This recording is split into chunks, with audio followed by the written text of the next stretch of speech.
Baik, terima kasih atas waktu yang diberikan. Perkenalkan, nama saya Srawati Salma, kelas A2 Keperawatan semester 6 dengan NIM 1814201047.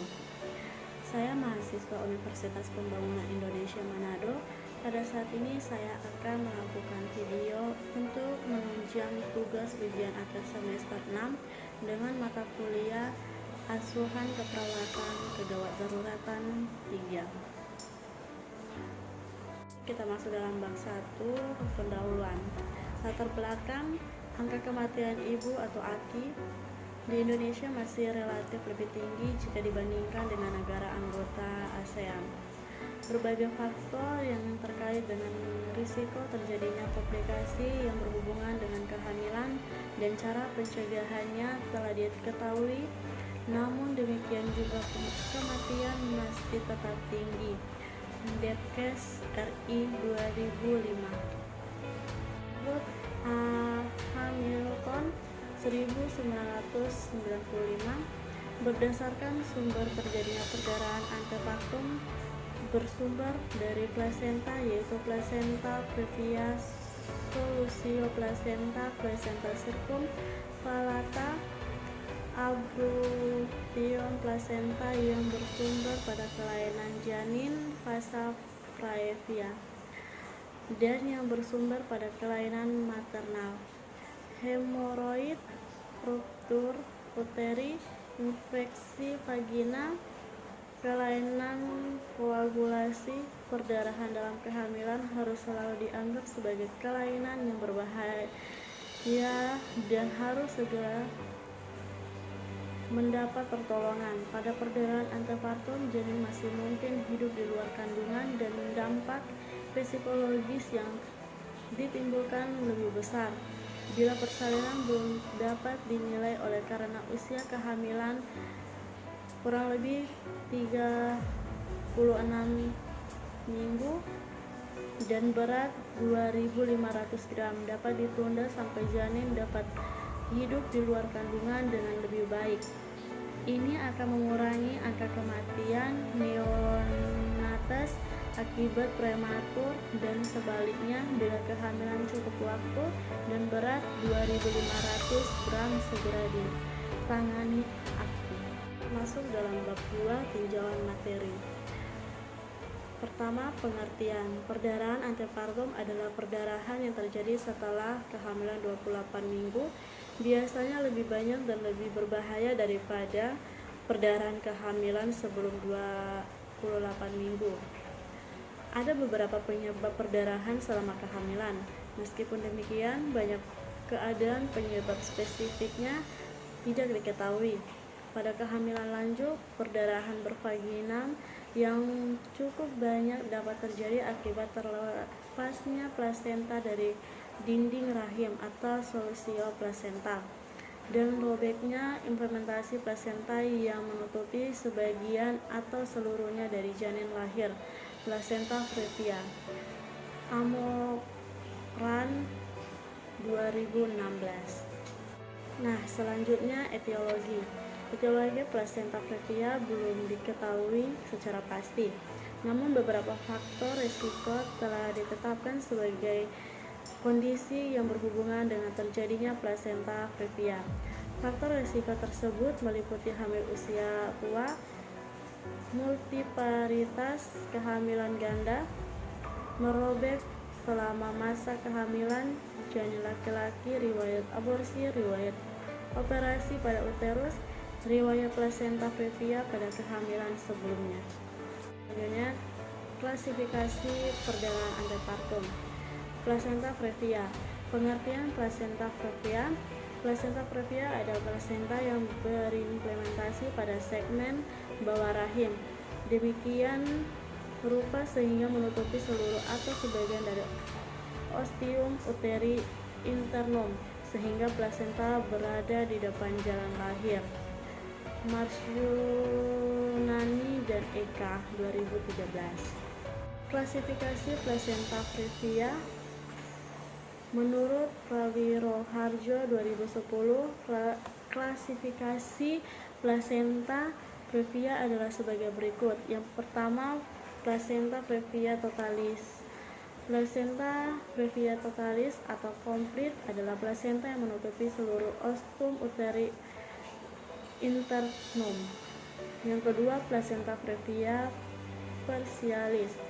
Placenta previa partialis adalah plasenta yang menutupi sebagian ostium uteri internum.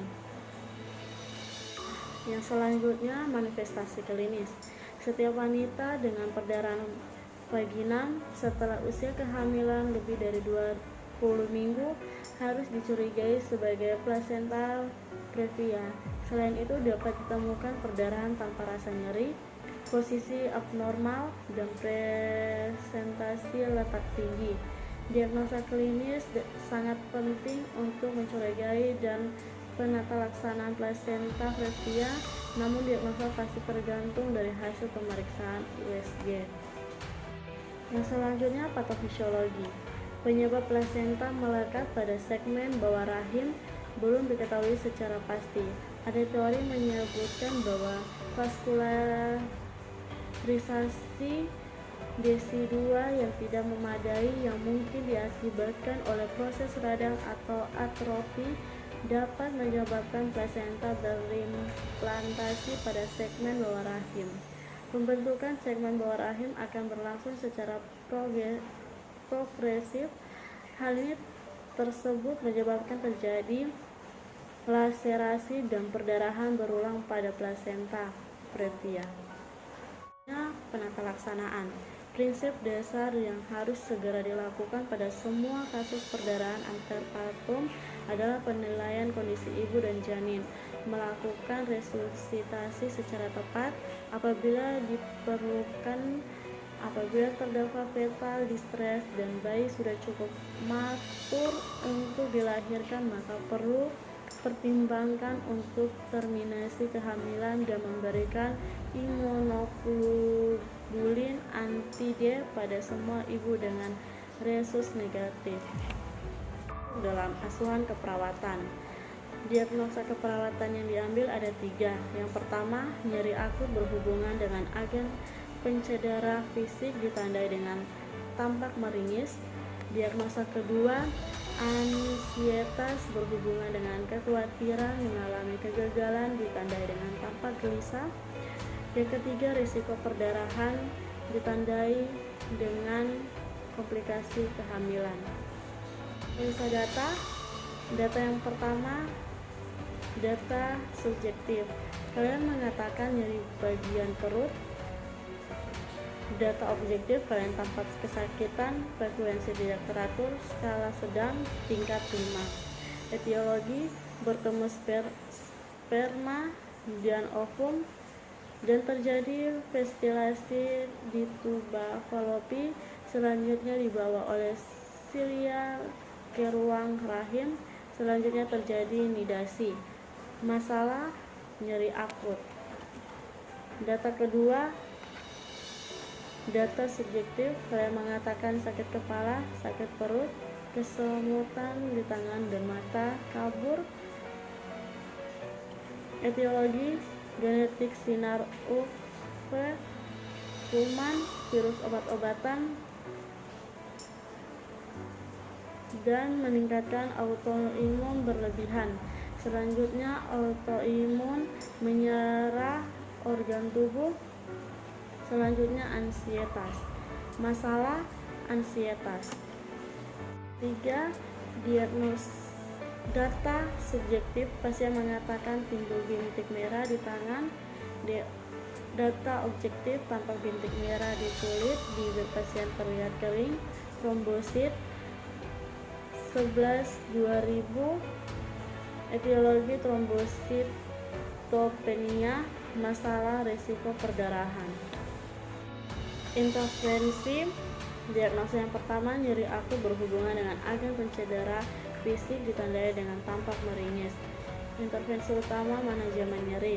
Tindakan, observasi, identifikasi lokasi karakteristik, durasi, frekuensi, kualitas, intensitas nyeri, identifikasi skala nyeri, identifikasi respon nyeri dan nonverbal, Identifikasi faktor yang memperberat dan memperingan nyeri. Identifikasi pengetahuan dan keyakinan tentang nyeri terapeutik. Berikan teknik non-farmakologis untuk mengurangi rasa nyeri. Kontrol lingkungan yang memperberat rasa nyeri. Fasilitas istirahat tidur. Pertimbangkan jenis dan sumber nyeri dalam pemeliharaan strategi meredakan nyeri. Edukasi, jelaskan penyebab, periode, dan pemicu nyeri. Jelaskan strategi meredakan nyeri. Anjurkan memonitor nyeri secara mandiri. Anjurkan menggunakan analgetik secara tepat. Anjurkan teknik non-farmakologis untuk mengurangi rasa nyeri. Implementasi dan evaluasi. Diagnosa yang pertama, nyeri akut berhubungan dengan agen pencedera fisik ditandai dengan tampak meringis. Implementasi, mengidentifikasi lokasi karakteristik, durasi, frekuensi, kualitas, intensitas nyeri, mengidentifikasi skala nyeri, mengidentifikasi respon nyeri nonverbal, mengidentifikasi faktor yang memperberat dan memperingan nyeri, mengidentifikasi pengetahuan dan keyakinan tentang nyeri. Evaluasi SWOT. S. Klien mengatakan nyeri bagian perut. O. Klien tampak kesakitan. Frekuensi tidak teratur. Skala sedang. Tingkat 5. A. Masalah belum teratasi. B. Lanjutkan intervensi. Selanjutnya intervensi diagnosa kedua. Ansietas berhubungan dengan kekhawatiran mengalami kegagalan ditandai dengan tampak gelisah. Intervensi utama, reduksi ansietas. Tindakan observasi, identifikasi saat tingkat ansietas berubah, identifikasi kemampuan mengambil keputusan, monitor tanda-tanda ansietas. Terapeutik, ciptakan suasana terapeutik untuk menumbuhkan kepercayaan, pahami situasi yang membuat ansietas, dengarkan dengan penuh perhatian, gunakan pendekatan yang tenang dan meyakinkan, motivasi mengidentifikasi situasi yang memicu kecemasan, edukasi, jelaskan prosedur termasuk sensasi yang mungkin dialami. Implementasi dan evaluasi diagnosa kedua. Ansietas berhubungan dengan kekhawatiran mengalami kegagalan ditandai dengan tampak gelisah. Implementasi, mengidentifikasi saat tingkat ansietas berubah, mengidentifikasi kemampuan mengambil keputusan, memonitor tanda-tanda ansietas, menciptakan suasana terapeutik untuk menumbuhkan kepercayaan, memahami situasi yang membuat ansietas, memotivasi mengidentifikasi situasi yang memicu kecemasan, menjelaskan prosedur termasuk sensasi yang mungkin dialami. Evaluasi SWOT. S. Kalian mengatakan sakit kepala, sakit perut, kesemutan di tangan dan mata, kabur. O. Klien tampak lemah, klien tampak gelisah. A. Masalah belum teratasi. B. Lanjutkan intervensi. Selanjutnya intervensi dengan diagnosa ketiga. Resiko perdarahan berhubungan dengan komplikasi kehamilan. Intervensi utama, pencegahan perdarahan. Tindakan observasi, monitor tanda dan gejala perdarahan, monitor nilai hematokrit dan hemoglobin sebelum dan setelah kehilangan darah, monitor tanda-tanda vital ortostatik. Terapeutik, pertahankan bed rest selama perdarahan, batasi tindakan invasif jika perlu, gunakan kasur pencegah diabetes, hindari pengukuran suhu rektal. Edukasi, jelaskan tanda dan gejala perdarahan, anjurkan menggunakan asupan cairan untuk menghindari konstipasi, anjurkan segera melaporkan jika terjadi perdarahan. Implementasi dan evaluasi di masa ketiga. Risiko perdarahan ditandai dengan komplikasi kehamilan. Implementasi, memonitor tanda dan gejala perdarahan, memonitor nilai hematokrit atau hemoglobin sebelum dan setelah kehilangan darah, memonitor tanda-tanda vital ortostatik, menjelaskan tanda dan gejala perdarahan, menganjurkan menggunakan asupan cairan untuk menghindari konstipasi, menganjurkan segera melaporkan jika terjadi perdarahan. Evaluasi swab. Pasien mengatakan timbul bintik merah di tangan, tampak bintik merah di kulit, bibir pasien terlihat kering, trombosit 11/2000, A. Masalah belum teratasi, B. Lanjutkan intervensi. Sekian dari penjelasan saya mengenai ASKEP kegawat daruratan 3. Di akhir video ini saya mengajak teman-teman dan adik-adik yang baru lulus SMA atau SMK untuk bergabung bersama kami di UNPI, khususnya Fakultas Keperawatan. Di universitas kami mempunyai lab yang bersih, lengkap, perpustakaan yang lengkap, dan kampus yang elegan. Serta kami mempunyai dosen-dosen yang baik, cantik, ganteng, dan ramah, serta profesional. Ayo bergabung bersama kami, carilah mahasiswa yang berguna. Di akhir video ini saya memohon maaf jika ada kata-kata yang salah. Sekian dan terima kasih.